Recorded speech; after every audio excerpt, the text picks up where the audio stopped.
बिस्मिल्लाहिर्रहमानिर्रहीम। आज का जो हमारा लेक्चर है वो जिस टॉपिक के ऊपर है उस हमारे टॉपिक का नेम है डेजर्ट इकोसिस्टम। आज के हम अपने लेक्चर में देखेंगे कि डेजर्ट इकोसिस्टम कैसा होता है, डेजर्ट हम किसको बोलते हैं और डेजर्ट के अंदर जो है हमारे पास कौन सी प्लांट की स्पीशीज, कौन सी एनिमल की स्पीशीज जो है वो रह रही होती हैं। आपको पता है कि डेजर्ट में ना तो इतनी ज्यादा प्लांट स्पीशीज होती है, ना ही एनिमल की डाइवर्सिटी जो है वो ज्यादा तादाद में मौजूद होती है। एनिमल जो है वो उनकी ज्यादा वैरायटी जो है वो डेजर्ट में नहीं पाई जाती। वो इस वजह से कि डेजर्ट का इन्वायरमेंट जो होता है वो काफी हार्श होता है और रेनफॉल भी जो है वो लिटिल अमाउंट में जो है वो एनुअली हो रही होती है। तो देखते हैं कि डेजर्ट हम कहते किसको हैं। The ecosystem with less than 30 centimetre annual rain. Annually जो है वो 30 सेंटीमीटर से लेस देन रेन जो है वो डेजर्ट में हो रही होती है। अब डेजर्ट की हम देखते हैं कि लोकेशन क्या है, ऐसे कौन कौन सी जगह हैं जहां पे डेजर्ट जो है वो प्रेजेंट होते हैं। तो किधर प्रेजेंट होते हैं? Present in western Punjab is known as Thal. Thal के वो वाले डेजर्ट जो वेस्टर्न पंजाब में आते हैं हम उनको बोलते हैं Thal deserts. In southern Punjab areas और साउदर्न पंजाब के एरियाज में जो आते हैं लाइक फाटबास, बहावलनगर, ये जो एरियाज है इनमें साउदर्न पंजाब जो है इधर के एरियाज जो आ जाते हैं, जो हमारे पास फोर्ट अब्बास और बहावलनगर इनके अंदर डेजर्ट प्रेजेंट होते हैं। और जो सिंध में डेजर्ट्स पाए जाते हैं हम उनको बोलते हैं थर डेजर्ट्स। ठीक है। Desert are also found in rain. Deserts are also found in rain shadows of major mountain ranges। इधर भी ये प्रेजेंट हो सकते हैं। It include a variety of environment, और ये जो है वैरायटी ऑफ इन्वायरमेंट पर कंसिस्ट करते हैं। The extreme form of desert is Sahara. Sahara जो है वो एक्सट्रीम फॉर्म ऑफ डेजर्ट है, यानी कि सहारा जो है वो बहुत ज्यादा हॉट और बहुत ज्यादा ही हार्श इन्वायरमेंट वाला इकोसिस्टम वाला डेजर्ट है जिसको हम बोलते हैं Sahara desert. There is no raining, और सहारा डेजर्ट के अंदर रेनिंग जो है वो बिल्कुल भी ना होने के बराबर होती है। उसके बाद अगर हम रेनफॉल की बात करें कि डेजर्ट के अंदर एनुअली कितनी रेनफॉल हो रही होती है, लेस देन 25 to 50 सेंटीमीटर और not at all. 25 to 50 centimetre इधर रेनफॉल होती है या फिर नहीं हो रही होती। उसके बाद अगर हम प्लांट लाइफ की बात करें कि ऐसे कौन कौन से प्लांट्स हैं जो कि डेजर्ट्स के अंदर पाए जाते हैं, तो उन प्लांट्स में हमारे पास आ जाते हैं the plants are planted by hands. Desert में जो है वो प्लांट्स जो है वो हैंड से लगाए जाते हैं और थोड़े स्कैटर्ड फॉर्म में इसी वजह से वो प्रेजेंट होते हैं कि उन्हें हैंड से लगाया गया होता है। वो थोड़े थोड़े फासले पर, डिस्टेंस पर प्रेजेंट होते हैं। The perennial plants are bushes और कैक्टी, जिसको हम कैक्टस का प्लांट कहते हैं, वो डेजर्ट के अंदर आपको देखने में मिलता है। ठीक है, जो जिसको हम सिंगुलर कैक्टी बोलते हैं, और यहाँ कुछ हार्श बुशेस वगैरह जो है वो प्रेजेंट होती हैं। अब जो कैक्टी के प्लांट्स होते हैं, these plant have large shallow root system.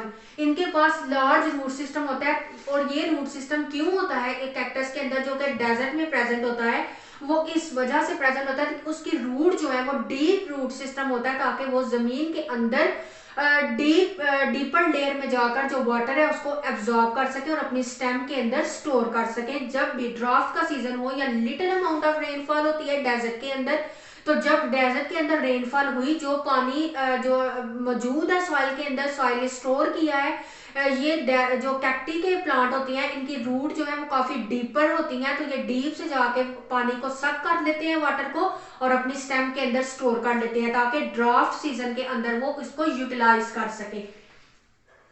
Plants are covered with waterproof waxy coating. इसके अलावा जो कैक्टस का प्लांट होता है उसके ऊपर वैक्सी जो है वो कोटिंग हुई होती है, वाटरप्रूफ वैक्सी कोटिंग होती है। वो इस वजह से प्रेजेंट होती है कि वो प्रिवेंट करती है प्रोसेस ऑफ इवेपोरेशन को, ताकि कम से कम इवेपोरेशन हो और कम से कम वाटर जो है वो प्लांट के अंदर से लॉस हो सके। The coating prevent evaporation. Water is stored in thick stem of cacti, और कैक्टी की थिक स्टेम के अंदर वाटर जो है वो स्टोर होता है। और आपको पता है कि कैक्टस प्लांट के अंदर लीफ नहीं प्रेजेंट होते हैं, उसकी स्टेम प्रेजेंट होती है। ठीक है, तो इस वजह से ये जो है इसके लीफ भी प्रेजेंट नहीं होते, ताकि ट्रांसपायरेशन और ना हो, ज्यादा से ज्यादा इवेपोरेशन ना हो सके और ज्यादा से ज्यादा वाटर जो है वो लॉस ना हो। उसके बाद अगर हम एनिमल्स की बात करें तो animal live in cool underground बरो। ये कूल अंडरग्राउंड बरो यानी कि बरो हम कहते हैं जमीन के अंदर खुदाई करके गड्ढा बनाकर वो जमीन के अंदर जो है वो चले जाते हैं, ताकि वो हार्श और हॉट इन्वायरमेंट से बच सके। Relief from sun and heat, most deserts are without animal life during time. ठीक है, डेजर्ट्स के अंदर जो है वो ज्यादातर विदाउट एनिमल लाइफ फॉर्म होती है during day time. Day time के अंदर जो है ज्यादातर एनिमल्स हमें उधर डेजर्ट्स के अंदर नजर नहीं आ रहे होते हैं। Deserts cool down at night, desert जो है वो नाइट में कूल डाउन हो जाते हैं। उतनी गर्मी उस शिद्दत से, उस इंटेंसिटी से हीट नहीं होती है। Horn lizard, snake and other reptiles come out for feeding, तो उधर फिर एनिमल जो है जिनमें स्नेक्स आ जाते हैं, लिजर्ड्स आ जाते हैं, वो रात के टाइम बाहर निकलते हैं फीड करने के लिए। Mammals such as kangaroo, rat, birds such as burrowing owl also come out at night for feeding। और इस तरह ये एनिमल्स भी रात के टाइम जो है वो फीडिंग के लिए बाहर निकलते हैं, ताकि रात के अंदर जो है वो टेम्परेचर थोड़ा नॉर्मल हो जाता है और उस जो सुबह के दिन के टाइम में जो इंटेंसिटी होती है हीट की या सनलाइट की जो इंटेंसिटी होती है, हॉट जो है वो उस वक्त डे जो है वो ज्यादा हॉट होता है, तो इस वजह से एनिमल जो है वो बाहर नहीं निकलते, वो खुद को बरो करके रखते हैं ताकि वो ज्यादा से ज्यादा खुद को हीट से बचा सके। तो इस वजह से वो शाम के टाइम जो है जब टेम्परेचर थोड़ा नॉर्मल हो जाता है तो वो फीडिंग के लिए बाहर आते हैं। तो ये हमारा लेक्चर था आज का डेजर्ट इकोसिस्टम के ऊपर, जिधर हमने पढ़ा कि डेजर्ट इकोसिस्टम किधर किधर प्रेजेंट होते हैं, डेजर्ट इकोसिस्टम में कौन से एनिमल और कौन से प्लांट्स रह रहे हैं और उधर एनुअल रेनफॉल जो है वो कितनी हो रही है। टंड्रा इकोसिस्टम, तो आज हम जो है वो टंड्रा इकोसिस्टम के बारे में पढ़ेंगे कि टंड्रा इकोसिस्टम क्या होता है, किधर प्रेजेंट होता है, इसमें कौन सी एनिमल्स और कौन सी प्लांट स्पीशीज जो है वो प्रेजेंट होती हैं। तो what is Tundra ecosystem? A tree-less region on a high altitude or latitude is called tundra। Treeless region को हम जो कि लैटिट्यूड के ऊपर प्रेजेंट होता है उस रीजन में, उसको हम कहते हैं tundra ecosystem. There are two types of tundra ecosystem.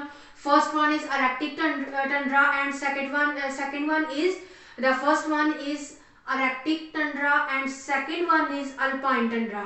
तो what is erratic tundra? The tundra present on high latitude, high latitude के ऊपर जो टंड्रा प्रेजेंट होता है, जो रीजन प्रेजेंट होता है ट्री लेस रीजन, उसको हम कहते हैं arctic tundra. It is the last biome come before reaching the polar ice caps. ठीक है, it is the last biome, ये लास्ट बायोम है केम बिफोर लास्ट बायोम, ये लास्ट बायोम है came from reaching the polar ice caps, जो कि polar ice caps के पहले जो है वो ये बायोम जो है वो लास्ट बायोम ये आया था reaching the polar ice cap, polar ice caps के पहले। वास्ट ट्री लेस रीजन, ये ट्री लेस रीजन है, प्रेजेंट इन टाइगा और पोलर आइस कैप्स के अंदर ये प्रेजेंट होता है। नॉर्थ अमेरिका और साइबेरिया में जो है वो अरेक्टिक टंड्रा जो है वो प्रेजेंट होते हैं। सेकेंड वन जो हमारे पास आता है, जिसमें हमारे पास आ जाता है अल्पाइन टंड्रा। तो अब हम पढ़ते हैं कि अल्पाइन टंड्रा जो है वो हमारे पास क्या है, प्रेजेंट एट हाई एल्टीट्यूड। ये हाई एल्टीट्यूड पे प्रेजेंट होते हैं, at high altitude across a mountain. Mountain जो हाई एल्टीट्यूड है वो क्रॉस करता है माउंटेन को अबव टिम्बर लाइन से above. Present on mountain at Karakoram and Kohe Hindukush इन पाकिस्तान, ये पाकिस्तान के अंदर कोहे हिंदुकश में और कराकरम माउंटेन की रेंजेस में जो है वो अल्पाइन टंड्रा जो है वो प्रेजेंट होते हैं। तो हमारे पास टू टाइप्स के टंड्रा जो है वो प्रेजेंट होते हैं। फर्स्ट वन हमारे पास आ जाते हैं अरेक्टिक टंड्रा और सेकंड वन हमारे पास आते हैं अल्पाइन टंड्रा। अब हम देखते हैं कि हमारे पास कौन सी प्लांट की स्पीशीज जो है वो टंड्रा इकोसिस्टम के अंदर प्रेजेंट होती है।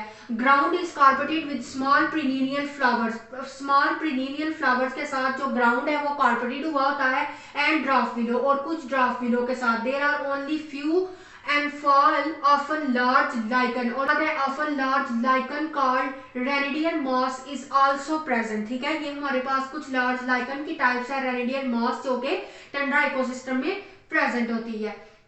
अगर हम एनिमल्स की बात करें तो एनिमल्स जो है मॉस्किटोज एंड अदर इंसेक्ट्स जो है वो प्रेजेंट होते हैं, जो कि फूड बनते हैं न्यूमेरियस बर्ड्स का। ठीक है, Tundra vegetation support lemmings, lemmings को ये सपोर्ट करते हैं। लेमिंग्स जो है वो लेमिंग्स आर ईटन बाय, और लेमिंग्स को कौन इंटर करता है, बाय वोल्व्स, स्नोई आउल और अरेक्टिक फॉक्सेस जो है वो लेमिंग्स पर फीड करते हैं। तो ये हमारे पास एनिमल्स की स्पीशीज थी जो टंड्रा इकोसिस्टम में प्रेजेंट होती है और प्लांट की स्पीशीज थी। ठीक है, तो आज ये हमारा आज का लेक्चर जो है वो टंड्रा इकोसिस्टम के ऊपर था। इसमें अगर किसी को कोई कंफ्यूजन है या किसी का कोई क्वेश्चन है तो वो मुझे कमेंट बॉक्स में मैसेज करे।